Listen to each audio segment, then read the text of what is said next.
What if the greatest invitation in your life arrived today? Would you recognize it? This is the profound question that arises when diving into the symbolism of the wedding invitation as presented in the New Testament. Consider for a moment the parables of Yashua, particularly the one about the wedding feast.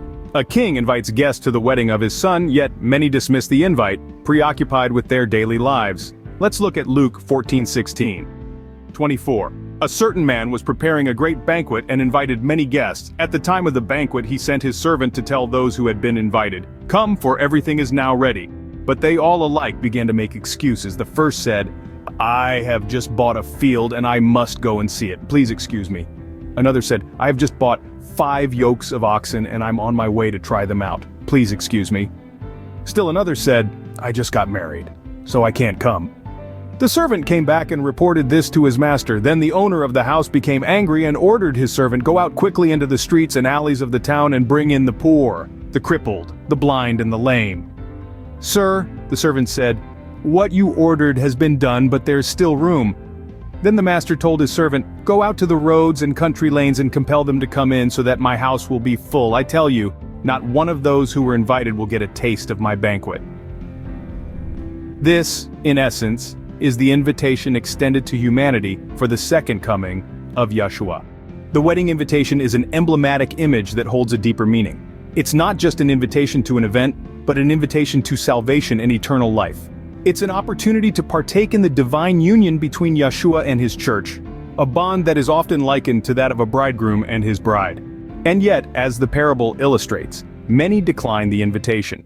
They are too consumed by the mundanity of their earthly lives. They are the ones who miss the profound significance of the invitation. Their focus is on the temporary instead of the eternal.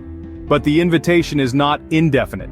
Just as the king in the parable eventually closes the door to the feast, so too will the opportunity for salvation come to an end.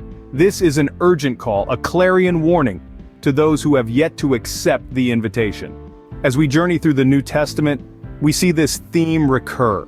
The invitation, the refusal, the consequence of being shut out. This is not just a story, but a prophecy, a foretelling of what is to come at the second coming of Yashua. So, in understanding the symbolism of the wedding invitation, we are faced with a pressing question.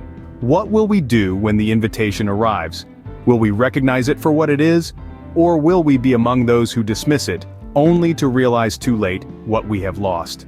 To summarize, the wedding invitation in the New Testament symbolizes the invitation to salvation and eternal life through Yashua.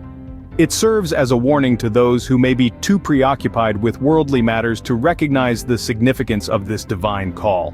And it is a prophecy of the second coming of Yashua, a time when the opportunity for salvation will be no more. So the next time you come across the parable of the wedding feast, remember the deeper meaning behind it. It's more than just a story, it's a call to action, a reminder to remain vigilant and receptive to the greatest invitation you will ever receive. And it's a sobering warning of what awaits those who dismiss the divine call. The door to the feast will not remain open forever. The time to respond is now.